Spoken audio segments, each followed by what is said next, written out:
से क्या कभी आपने सोचा है कि आखिर एलपीजी सिलेंडर को कैसे बनाया जाता होगा या फिर ये काम कैसे करता होगा? अगर आप जानना चाहते हैं तो बने रहिए हमारे साथ इस वीडियो के अंत तक। तो चलिए शुरू करते हैं।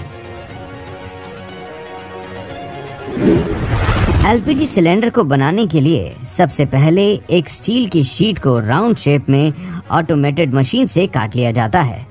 इस बनाए हुए गोल शीट को एक हाइड्रोलिक प्रेशर मशीन के अंदर डालकर इसे एक हाफ कैप्सूल का शेप दिया जाता है।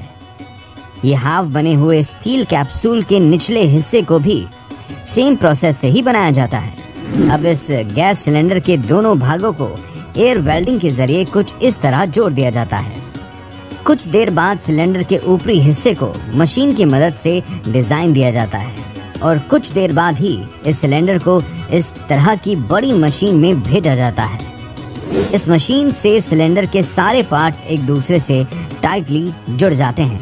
आखिरकार इन सिलेंडर्स को ऑटोमेटेड मशीन की मदद से पेंट किया जाता है। अब अगर इस सिलेंडर के अंदर भरे जाने वाले गैस की बात करें तो इसे दो तरीके से निकाला जाता है। पहला तरीका तो ये है कि हमें ये LPG gas natural gas source से मिलता है, यानी ये हमें जमीन के नीचे से प्राप्त होता है। इसे प्राप्त करने के लिए सबसे पहले साइंटिस्ट इस बात का पता लगाते हैं कि जमीन के किस हिस्से में और कितनी गहराई में मौजूद है। ये पता लगाने के बाद मशीन्स की मदद से जमीन के उस हिस्से को ड्रिल किया जाता है और फिर बड़े पाइप की मदद से इस गैस को निकाला जाता है। अब जाहिर सी बात है, जब गैस को जमीन से निकाला जाता है तो वो फिल्टर्ड फॉर्म में नहीं होती है, इसीलिए इसे फैक्ट्रीज में फिल्टर किया जाता है और फिर इस प्रोपेन और ब्यूटेन के मिक्सचर को एलपीजी गैस कहा जाता है और इसी को सिलेंडर के अंदर भरा जाता है। अब अगर दूसरे तरीके से सिलेंडर के गैस को निकालने की बात करें तो आप सब जानते ही हैं कि क्रूड ऑयल की मदद से पेट्रोल और डीजल को प्राप्त किया जाता है। लेकिन क्या आप जानते हैं कि इसी क्रूड ऑयल से एलपीजी गैस को भी प्राप्त किया जाता है? इस क्रूड ऑयल को भी बड़ी मशीन की मदद से जमीन के नीचे से निकाला जाता है। फिर इस क्रूड ऑयल को भी फैक्ट्रीज में ले जाया जाता है और इसे रिफाइन किया जाता है, जिससे हमें एलपीजी गैस मिलती है। वैसे क्या आपने सोचा है कि गैस सिलेंडर का रंग हमेशा लाल ही क्यों होता है? ये बात तो हम भी जानते हैं कि लाल रंग खतरे का प्रतीक है और यही कारण है कि इस रंग का इस्तेमाल खतरनाक चीजों को दर्शाने के लिए किया जाता है। अब क्योंकि एलपीजी सिलेंडर एक ज्वलनशील चीज है तो इसमें एक खतरनाक पदार्थ होता है, इसलिए गैस सिलेंडर का रंग लाल होता है। लेकिन सिर्फ यही वजह नहीं है कि सिलेंडर का रंग लाल होता है। वैज्ञानिकों की नजर से देखा जाए तो लाल रंग के दिखाई देने वाले स्पेक्ट्रम यानी कि विजिबल स्पेक्ट्रम में बहुत ज्यादा मात्रा में वेवलेंथ होती है, जो इसे एयर मॉलिक्यूल्स की मदद से कम बिखेरता है।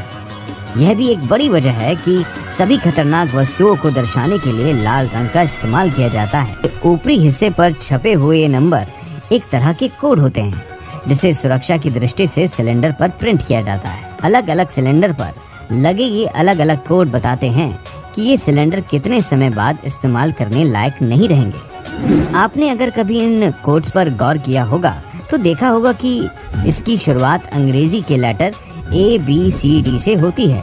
अंग्रेजी में छपे इन लेटर्स का जुड़ाव साल के 12 महीनों से होता है, यानी 1 लीटर 3 महीने को इंडिकेट करता है। ए अक्षर का इस्तेमाल साल के पहले 3 महीने यानी जनवरी, फरवरी और मार्च महीने के लिए होता है। बी अक्षर अप्रैल, मई और जून को दर्शाता है।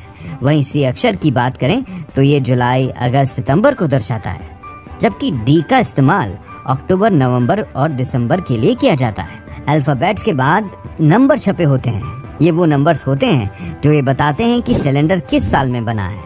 इस तरह से एक कोड बताता है कि हमारे घर में जो सिलेंडर है उसकी एक्सपायरी डेट क्या है। वीडियो को अंत तक देखने के लिए आपका बहुत बहुत शुक्रिया। हम जल्दी हाजिर होंगे एक और नई वीडियो के साथ। अगर आपको वीडियो पसंद आई हो तो इसे लाइक करें और ज्यादा से ज्यादा शेयर करें।